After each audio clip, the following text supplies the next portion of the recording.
내 고초와 재난 곧 쑥과 담즙을 기억하소서. 내 마음이 그것을 기억하고 내가 낙심이 되오나 이것을 내가 내 마음에 담아두었더니 그것이 오히려 나의 소망이 되었사오문. 여호와의 인자와 긍휼이 무궁하심으로 우리가 진멸되지 아니함이니이다. 이것들이 아침마다 새로우니 주의 성실하심이 크시도소이다. 내 심령에 이르기를 여호와는 나의 기업이시니 그러므로 내가 그를 바라리라 하도다. 기다리는 자들에게나 구하는 영혼들에게 여호와는 선하시도다. 함께 읽겠습니다. 사람이 여호와의 구원을 바라고 잠잠히 기다림이 좋도다. 아멘. 잘 지내셨습니까? 한 주간 동안 더운데? 네. 주님의 이름으로 축복합니다. 한번 인사하실까요? 축복합니다. 축복합니다. 예. 하나님께서 오늘도 위로가 필요한 자에게 위로해 주시고, 또 지혜가 필요한 자에게 지혜 주시고, 또 소망이 필요한 자에게 소망 주시는 예배가 되기를 바랍니다. 감사 팔찌를 지난주에 제가 이렇게 차고 다니다가 누굴 주었어요.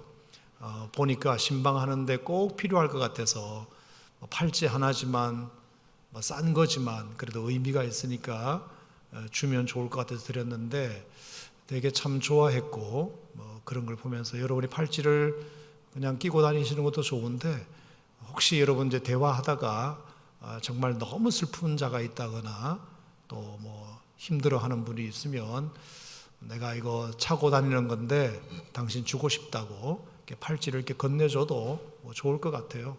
그리고 없으면 또 달라고 그러면 되죠. 저희가 그건 드릴 수 있으니까 그렇게 한번 사용하시면 제 경험에 괜찮겠다 그런 생각을 했습니다.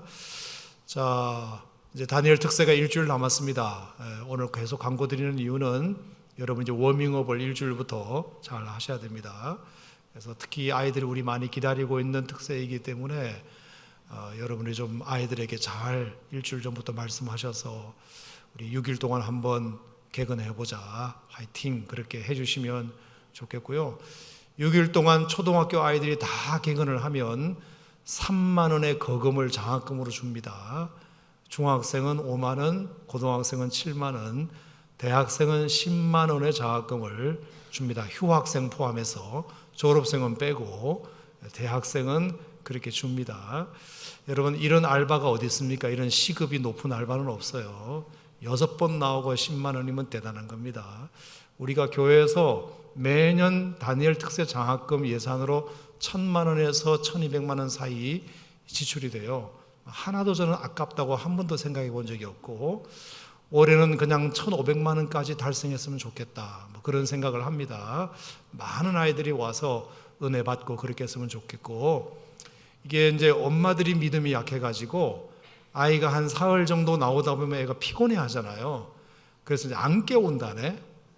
야, 엄마가 장학금 줄게, 그까짓 것 이러면서. 그러면 이제 일어나서 애들한테 욕을 바가지로 먹는데요. 엄마가, 엄마 나 장학금 때문에 나가는 것 같아?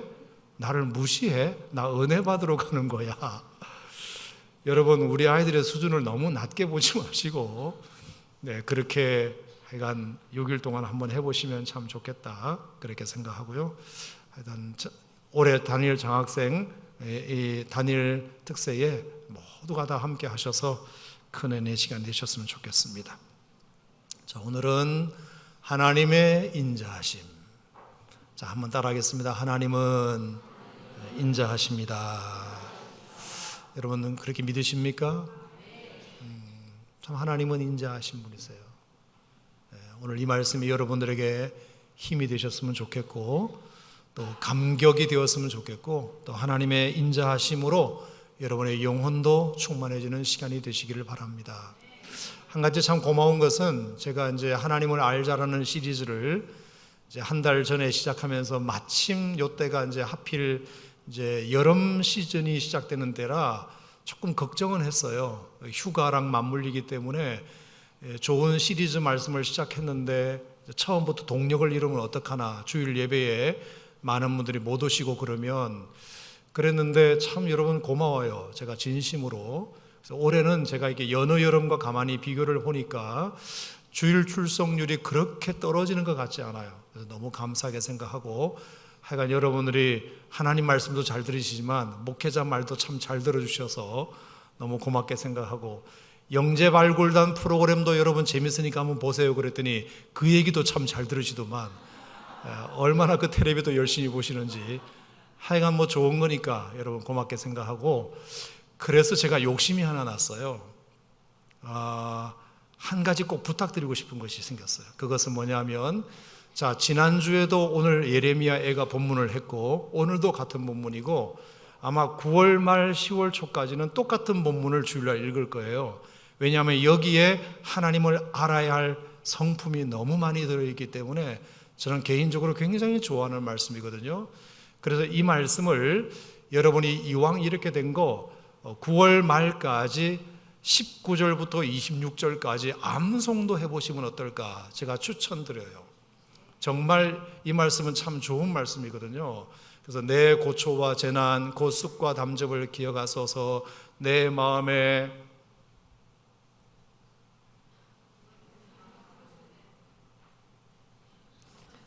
내 마음이 그것을 기억하고 내가 낙심이 되오나 이것을 내가 내 마음에 담아두었더니 그것이 오히려 나의 소망이 되어 싸움은 여호와의 인자와 긍휼이 무하심으로 우리가 진멸되지 아니함이니이다. 자, 여기 22절까지만 일단 이번 주에 암송을 한번 해보면 어떨까.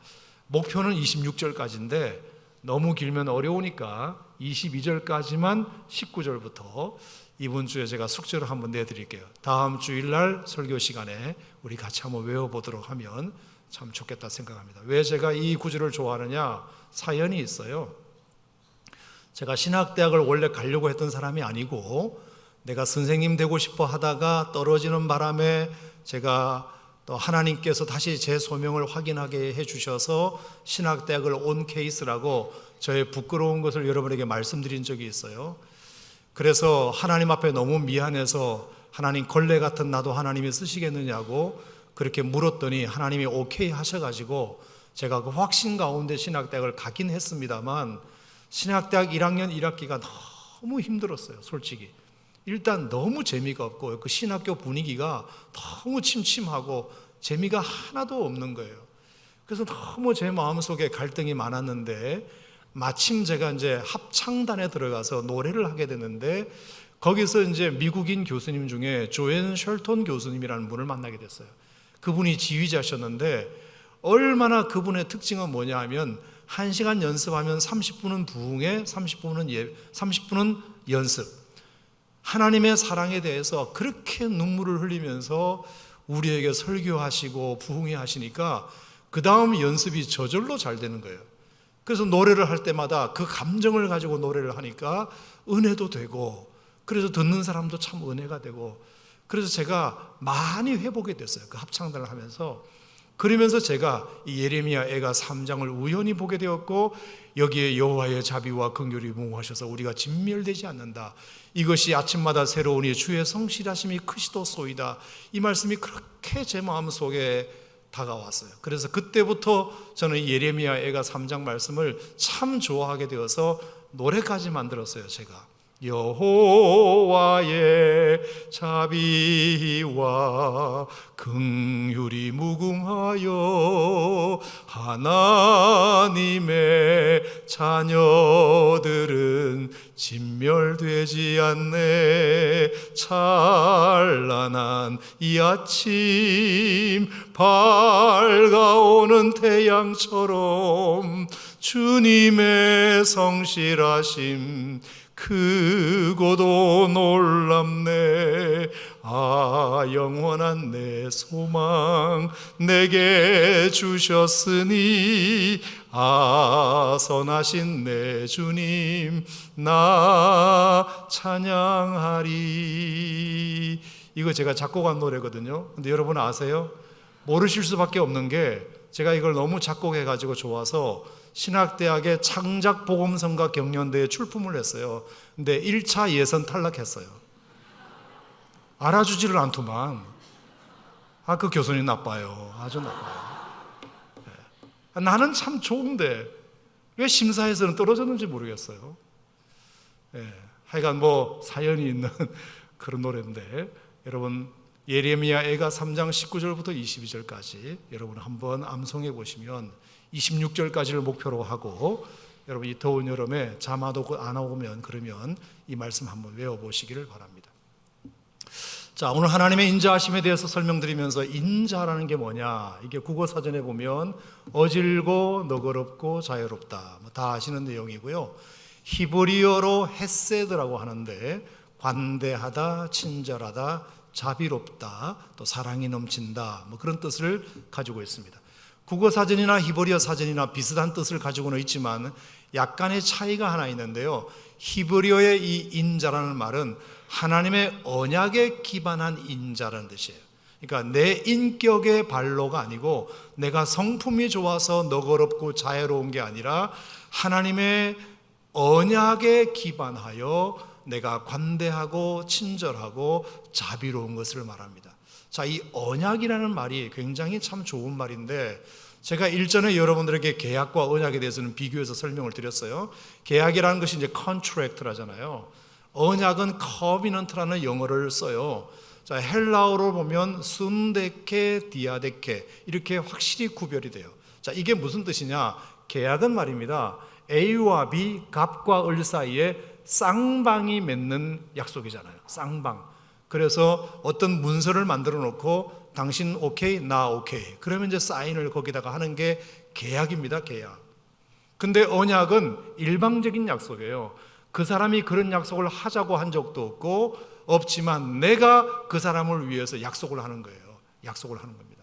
그러면 어떻게 될까요? 계약은 파기할 수도 있어요. 마음에 안 들면, 마음이 바뀌면 파기할 수도 있고, 저쪽에서 먼저 파기하면 그걸 근거로 해서 나도 없는 걸로 칠 수 있어요. 하지만 언약은 상대방이 아무리 나를 힘들게 하고 어렵게 하여도 내 약속은 살아있는 거예요. 나의 약속은 살아있는 게, 그게 언약입니다. 여러분, 하나님은 우리와 약속하실 때 계약하셨을까요? 언약하셨을까요? 당연히 언약이죠. 그래서 구약, 신약, 옛 약속, 신약속, 이 약속이라는 말이 디아데케, 커비넌트, 언약이라는 의미의 약속입니다. 그러므로 하나님은 한번 우리에게 하신 약속은, 우리가 아무리 배반하고 우리가 아무리 하나님을 미워하고 하나님을 떠나도 하나님은 우리를 향하신 당신의 약속을 취소하시는 법이 없으시고 파기하시는 법이 없으시다. 아멘. 이게 하나님의 언약이라는 것입니다. 그러므로 영원하신 하나님의 이 헤세드, 하나님의 자비로우심도 영원하고 하나님의 친절하심도 영원하고. 아멘. 아멘. 여러분, 그러니까 어디서 이런 하나님의 언약, 변하지 않는 약속을 우리가 이 땅에서 발견할 수 있겠습니까? 이 땅에는 없습니다. 그런데 그나마 그래도 제가 눈 씻고 찾아본 결과 아주 비슷한 하나님과 아주 비슷한 사랑이 하나 있으니, 그게 부모님의 사랑입니다. 어느 신학대학교에서 교수님이 강의 시간에 학생들에게 질문을 했습니다. 여러분, 한 아리따운 여인이 있었는데 그 여인을 한 남자가 사랑했다. 그리고 그 남자가 그 여자와 사랑이 무르익어갈 즈음에 갑자기 여자에게 큰 교통사고가 생겨가지고 얼굴에 엄청난 흉터를 입게 되었다. 자, 그랬을 때 아무리 사랑이 무르익어갔다 하더라도 갑자기 여자의 얼굴에 심한 흉터가 생겼을 때, 그때에도 남자는 여인을 예전처럼 사랑할 수 있겠는가? 한번 손들어 봐라. 그랬더니 20명의 학생들이 예전처럼 그 남자는 그 여인을 사랑할 것이다 라고 했고, 80명의 학생들이 남자는 그 여자를 떠날 것이다 라고 답변을 했어요. 두 번째 질문은, 어떤 사업에 성공한 남자가 있는데 그 성공한 남자를 어떤 여자가 사랑하게 되었다. 그 사랑이 익어 무르갈 즈음에 갑자기 그 남자가 사업에 망해가지고 거지 꼴이 되었다. 자, 그랬을 때 그 여자는 여전히 그 남자를 사랑할까 안 할까? 한번 손들어 봐라. 그랬더니 60명의 학생들이 예전처럼 그 여자는 그 남자를 사랑할 것이라고 답변했고, 40명의 학생들이 여자는 그 남자를 떠날 것이라고 답변을 했습니다. 그래서 내린 교수님의 결론이 뭐냐? 여자가 미모를 잃어버리는 것은 남자가 돈을 잃어버리는 것보다 약간 더 큰 충격이다. 이렇게 이제 결론을 내렸습니다. 이런 걸 보면 남자들이 조금 회개해야 됩니다. 어쨌든. 네. 자, 그리고 나서 이제 세 번째 질문을 했어요. 만약에 그러면 앞에 이 두 이야기가 서로 연인 관계가 아니라 부녀 관계, 모자 관계였다면 어떻게 될까? 그 아리따운 여인이 교통사고를 크게 당해가지고 얼굴에 심한 흉터를 입게 되었는데 그 아이가 바로 어떤 아버지의 딸이었다면 어떻게 될까? 사업에 성공한 남자가 갑자기 쫄딱 망해서 거지가 되었는데 그 남자가 어떤 엄마의 아들이었다면 어떻게 됐을까? 그러면 어떻게 되었을까? 떠날 것이다가 0%, 여전히 사랑할 것이다가 100%였어요. 그래서 그 교수님이 내린 결론이 하나님의 사랑도 그러하다. 하나님 사랑도 그렇다. 우리가 잘났기 때문에 하나님이 우리를 사랑해 주시냐? 못나도 하나님이 사랑해 주시고, 우리가 성공하니까 하나님이 사랑하시냐? 우리가 실패해도 하나님이 사랑하시고, 말씀에 순종할 때만 하나님이 사랑하시냐? 우리가 불순종하고 하나님 앞에 하나님을 떠났을 때에도, 하나님을 등지고 있을 때에도, 하나님을 외면할 때에도 하나님은 여전히 우리를 사랑하신다. 아멘. 여러분, 이 사실을 여러분 마음속에 꼭 믿으시기를 바랍니다. 그러므로 가장 비슷한 것이 부모의 사랑이긴 하지만 그 부모의 사랑도 따를 수 없는 것이 저는 하나님의 사랑이라고 생각합니다. 그래서 이사야 49장에 뭐라 그랬죠? 여인이 어찌 그 젖먹는 자식을 잊겠느냐? 자기 태에서 난 아들을 긍휼히 여기지 않겠느냐? 어느 여자가 아들을 안 사랑하겠느냐? 하지만 그들은 혹시 잊을지라도 나는 너를 잊지 아니한다. 왜냐하면 내 손바닥에 너를 새겼기 때문이다. 저는 이 말씀을 믿어요. 이 말씀을 믿어요. 아멘입니까, 여러분? 그러므로 하나님의 인자하심은 한 번 사랑하기로 했으면 어떤 상황에도 변함이 없는 것이고, 한 번 선택했으면 끝까지 책임지는 사랑이 하나님의 영원한 헤세드, 인자하심이에요. 저는 이런 하나님이 너무 좋아요. 그런 하나님이 여러분들을 향하여 있다는 것이 얼마나 감사한지 몰라요. 아멘. 이런 사랑 경험하며 사시기를 축복합니다. 저는 다윗을 볼 때마다 다윗은 정말 이 하나님의 헤세드, 하나님의 인자하심을 너무나 잘 활용했던 사람이에요. 그래서 그가 흔들릴 때마다 하나님의 인자하심을 붙들고 그 흔들림을 지켜낼 수 있었어요. 왕이 여호와를 의지하노니 지존하신 이의 인자하심으로 흔들리지 아니하리로다. 다윗이 죄를 지을 때도 있었어요. 하지만 그 죄를 지었을 때에도 하나님의 그 인자하심에 기대어 용서를 구했어요. 여호와여, 내 젊은 시절의 죄와 허물을 기억하지 마시고 주의 인자하심을 따라 주께서 나를 기억하시되 주의 선하심으로 하옵소서. 하나님이여, 주의 인자를 따라 내게 은혜를 베푸시며 주의 많은 긍휼을 따라 내 죄악을 지워주소서. 나의 죄악과 허물이 너무 많은데, 그렇지만 하나님의 인자하심이 크시기 때문에 이 죄와 허물도 용서해 줄 줄로 믿는다. 참 놀랍죠. 다윗이 고난과 어려움을 당할 때도 마찬가지예요. 그 고난을 어떻게 이겼느냐? 하나님의 인자하심에 의지하여 이겼어요. 내가 주의 인자하심을 기뻐하며 즐거워할 것은 주께서 나의 고난을 보시고 환난 중에 있는 내 영혼을 아셨으며 나의 원수의 수중에 가두지 아니하셨고 내 발을 넓은 곳에 세우셨음이니이다. 내가 사망의 음침한 골짜기로 다닐지라도 해를 두려워하지 않을 것은 주께서 나와 함께 하심이라. 주의 지팡이와 막대기가 나를 안위하시나이다. 내 평생에 당신의 선하심과 인자하심이 반드시 나를 따르리니 내가 여호와의 집에 영원히 살리로다. 그가 고난당할 때마다 하나님의 선하심과 인자하심을 의지하여 그 고난을 이겼어요. 심지어 그가 이제 죽음을 목전에 있을 때도 내가 살아있는 이 생명보다 주님의 인자하심이 더 좋습니다. 내가 며칠 더 사는 것보다, 내가 몇 달 더 사는 것보다 하나님의 인자하심이 더 좋습니다. 주의 인자하심이 생명보다 나으므로 내 입술이 주를 찬양할 것이다. 내가 이제 이 세상을 하직하고 저 자손들까지 두고 가야 되는데 하나님 나 걱정하지 않습니다. 왜? 여호와께서 그 왕에게 큰 구원을 주시며 기름 부음 받은 자에게 인자를 베푸시며 영원토록 다윗과 그 후손에게로다. 다윗과 그 후손에게, 내 후손들에게 하나님이 여전히 우리와 함께 하실 것이기 때문에 내가 내 모든 재산과 내 모든 자녀들을 다 두고 떠난다 할지라도 하나님의 인자하심이 있다면 저는 걱정하지 않겠습니다. 여러분, 이것이 다윗에게 고백뿐만 아니라 여러분의 고백이 되시기를 축복합니다. 그러므로 저는 오늘 이렇게 중간 결론을 내리면 하나님의 인자하심만 있다면 저는 언제나 그 하나님이 내 앞에 계셔서 내게 바른 길 보여주시고 내 뒤에도 계셔서 나를 밀어주시고 내 곁에도 계셔서 나와 동행해 주시고 내 아래에도 계셔서 내가 떨어질 때 받아주시고 내 위에도 계셔서 나를 지켜보심으로 나의 필요한 것을 채워주시고 내 둘레에도 계셔서 누군가 나를 덮치려 할 때 막아주시고 내 안에도 계셔서 내 마음과 뜻도 이루어 주실 거라고 믿습니다. 아멘.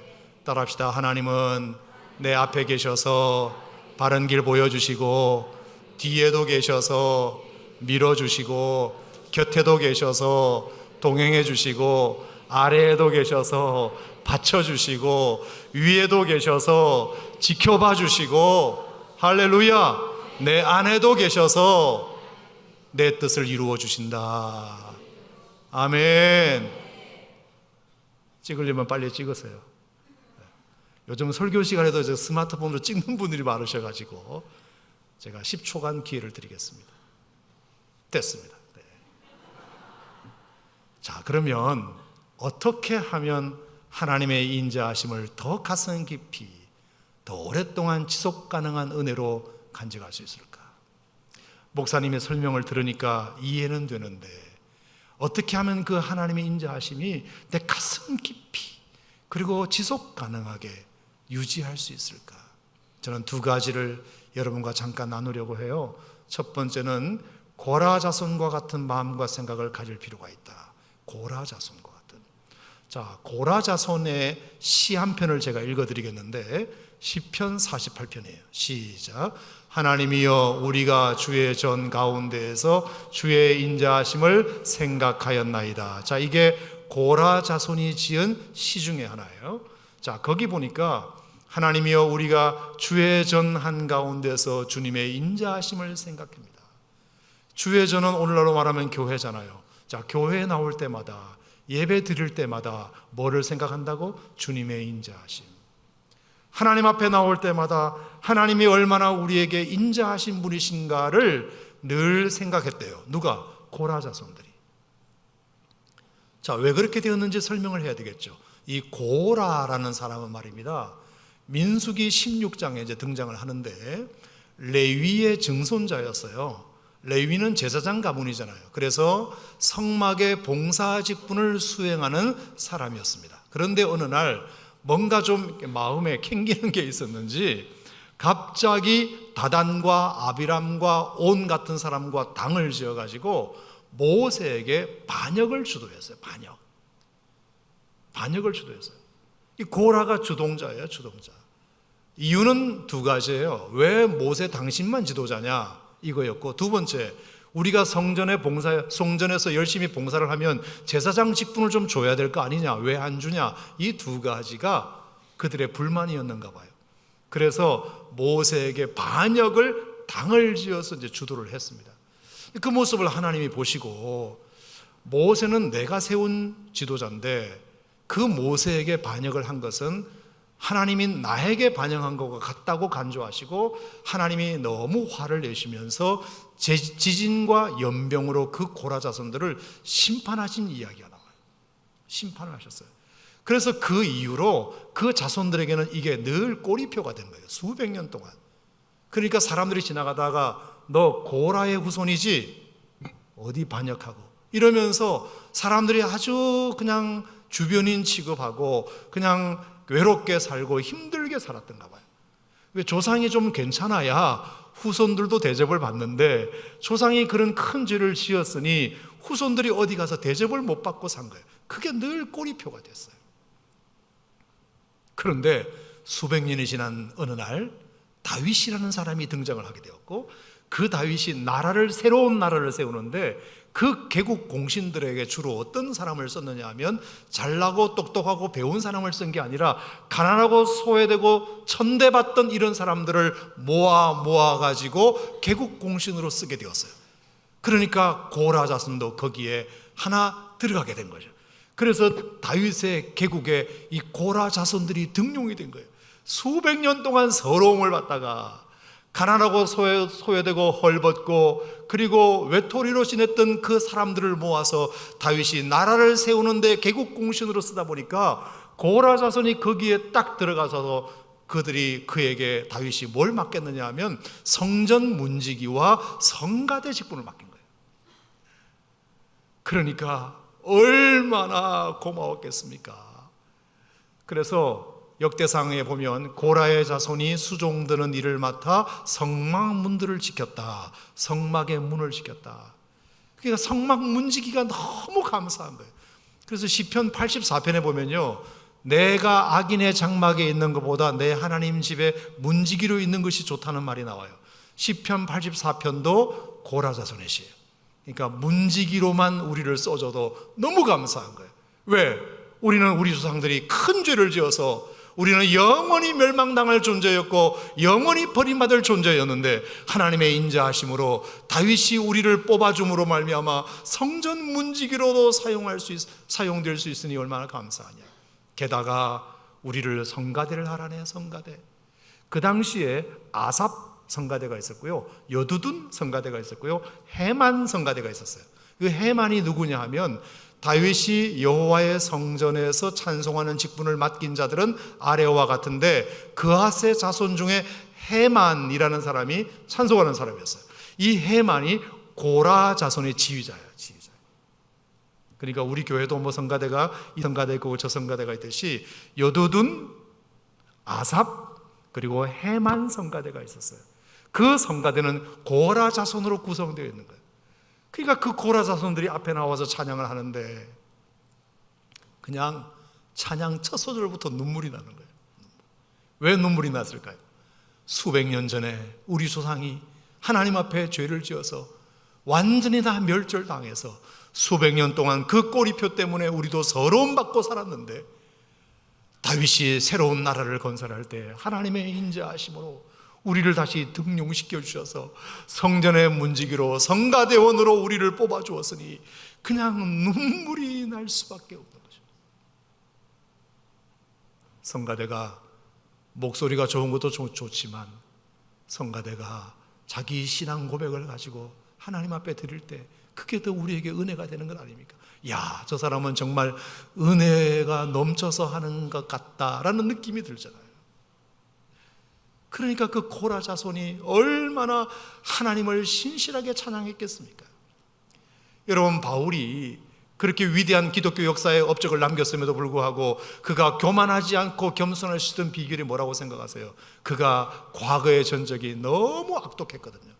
스데반 집사님이 죽어갈 때 거기서 당연하다고 생각했다잖아요. 다메섹에 있는 사람들을 잡아가두기 위해서 얼마나 많은 예수 믿는 사람들을 잡아가뒀는지 몰라요. 그러니까 자기가 옛날에 지은 죄가 많으니까 지금 하나님 앞에 쓰임받는 게 너무 감사하니까 바울이 고백했던 게 뭐예요? 나는 죄인 중에 괴수다. 늘 그 마음이 있었어요. 그리고 나의 나 된 것은 하나님의 은혜다. 늘 그런 마음이 있었어요. 그래서 제가 그런 생각도 한번 해봐요.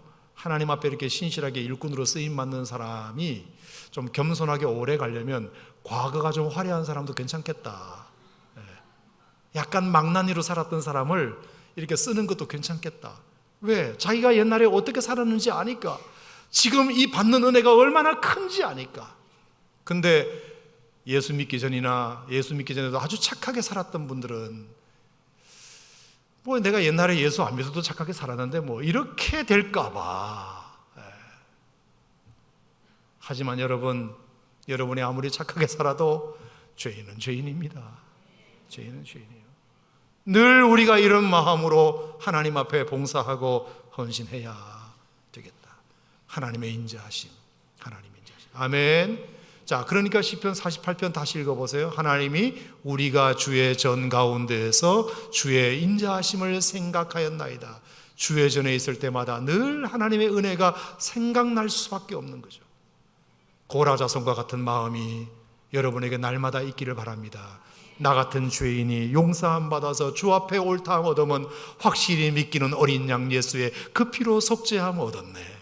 우리가 그런 마음으로 우리가 하나님께 예배드리면 예배드리는 순간순간이 얼마나 우리에게 은혜가 넘칠까, 그런 생각을 해보게 됩니다. 자, 두 번째는 삶에서 하나님의 인자하심을 찾는 노력이 필요합니다. 삶에서. 자, 시편 107편 말씀을 하나 읽어보죠. 시작. 지혜 있는 자들은 이러한 일들을 지켜보고 여호와의 인자하심을 깨달으리로다. 자, 저는 하나님 보시기에 가장 지혜로운 사람이 어떤 사람이냐, 이 본문에 근거하여 새롭게 정의를 내린다면 이러한 일들을 지켜보고 내 주변에서 일어난 여러 가지 일들, 내 삶에서 일어난 여러 가지 일들을 이렇게 지켜보면서 그 일들 속에서 하나님의 인자하심을 깨닫는 게, 그게 지혜로운 것이구나, 그걸 알게 돼요. 그게 지혜로운 것이구나. 내가 잘 나갈 때 하나님이 나를 사랑하신다는 것만 느끼는 게 아니라 내가 실패할 때도 하나님의 인자하심이 있다는 것을 깨달으면 그게 지혜 있는 겁니다. 아멘. 내가 성공할 때뿐만 아니라 내가 실패했을 때라도 하나님의 인자하심은 여전히 있다고 깨달으면 그게 지혜 있는 것입니다. 지혜 있는 것. 여러분, 이 지혜가 저는 저와 여러분을 살려낼 줄로 믿습니다. 제가 오래간만에 이 이야기 한 번 더 하겠습니다. 우물에 빠진 당나귀 이야기. 어느 날 당나귀가 깊은 우물에 빠졌습니다. 물이 없는 우물이라 익사의 위험은 없었지만 깊은 우물이기 때문에 당나귀 혼자서 나올 수는 없는 우물이었어요. 그래서 비명을 질렀어요. 살려달라고 비명을 질렀는데 마침 주인이 지나가다가 들은 거예요. 이거 우리 당나귀 같다?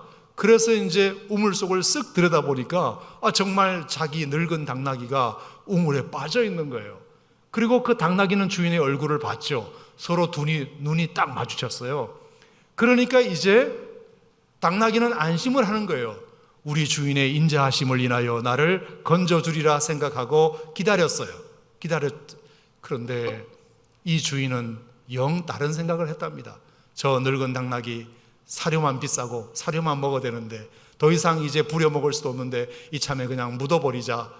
그래가지고 갑자기 삽을 퍼가지고 흙을 퍼서 우물 속에 그걸 집어넣는 거예요. 흙을 퍼넣는 거예요. 그러니까 우물 속에는 더 큰 비명이 일어나는 거죠. 살려달라고 아우성을 치는 거죠. 그러니까 그것이 듣기 싫어가지고 빨리 묻어버려가지고 조용히 만들어내겠다고 더 퍼넣었어요. 더 한참을 퍼넣는데 우물 속이 조용해졌어요. 아하, 완전히 이제 묻어버렸나 보다 생각하고 확인차 한 번 더 우물 속을 들여다보았는데 아니 웬걸, 죽어 있어야 할 당나귀가 살아있을 뿐만 아니라 저 밑에 있어야 할 당나귀가 이만큼 쑥 올라와 있는 겁니다. 깜짝을 놀랐습니다. 아니 어떻게 된 것일까? 자초지종은 다음과 같습니다. 당나귀가 처음에 물에 빠져가지고 막 비명을 지르다가 주인이 자기를 딱 보는 순간 안심을 한 거예요. 주인이 나를 봤으니까 주인의 인자하심을 인하여 나를 건져주겠지 생각하고 기다렸어요. 그러면 밧줄이 내려오거나 사다리가 내려오거나 라고 생각했는데 세상에 밧줄은 안 나려고 흙이 던져지는 거예요. 아니 이거 뭐지? 이거 뭐지? 웬 흙이지? 웬 흙이지? 웬 흙이지?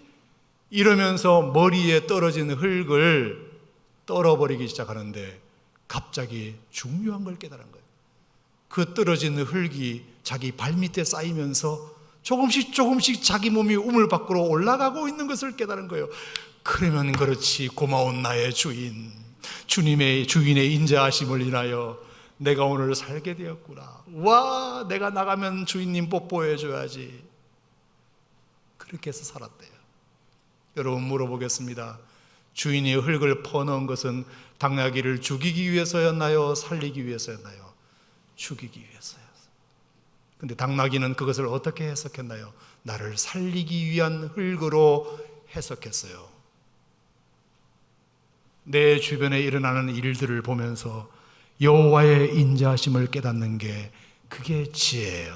그 지혜가 여러분을 살리는 거예요. 그것이 여러분들을 살리는 것입니다.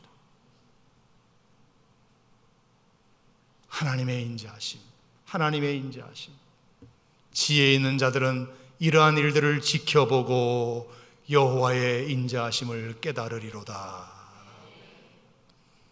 저는 여러분의 남은 한 주간도 여러분의 일어나는 모든 일들이 좋은 일만 아니고 어려운 일도 있을 수 있지만 그 속에 담겨있는 하나님의 인자하심을 여러분이 깨달을 수 있다면 저는 그것이 진짜 지혜라고 봐요.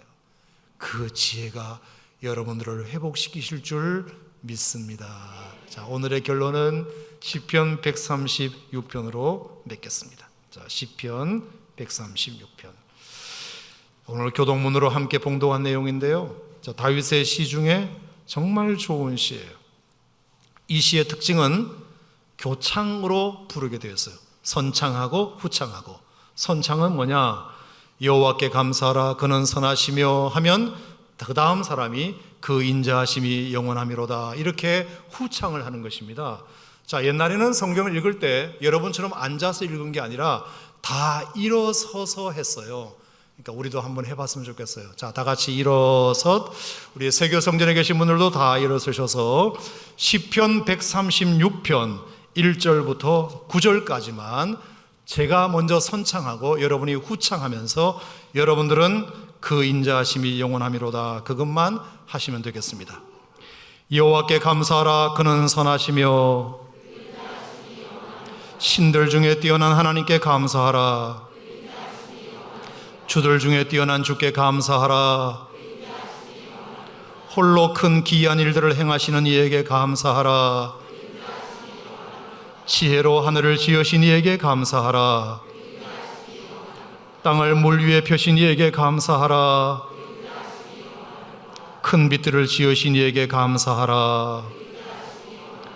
해로 낮을 주관하신 이에게 감사하라. 달과 별들로 밤을 주관하게 하신 이에게 감사하라. 아멘입니까 여러분? 아멘. 그리고 이제 10절부터 22절까지는 이스라엘 역사의 기록이에요. 이건 여러분들도 창작하실 수 있어요. 나에게 주어진 일들을 인하여 하나님께 감사할 수 있으니까요. 자, 이제 23절부터 26절까지만 한 번 더 해보겠습니다. 23절. 우리를 비천한 가운데서도 기억해 주신 이에게 감사하라. 우리를 우리의 대적에게서 건지신 이에게 감사하라. 모든 육체에게 먹을 것을 주신 이에게 감사하라. 하늘의 하나님께 감사하라. 할렐루야. 기도하겠습니다.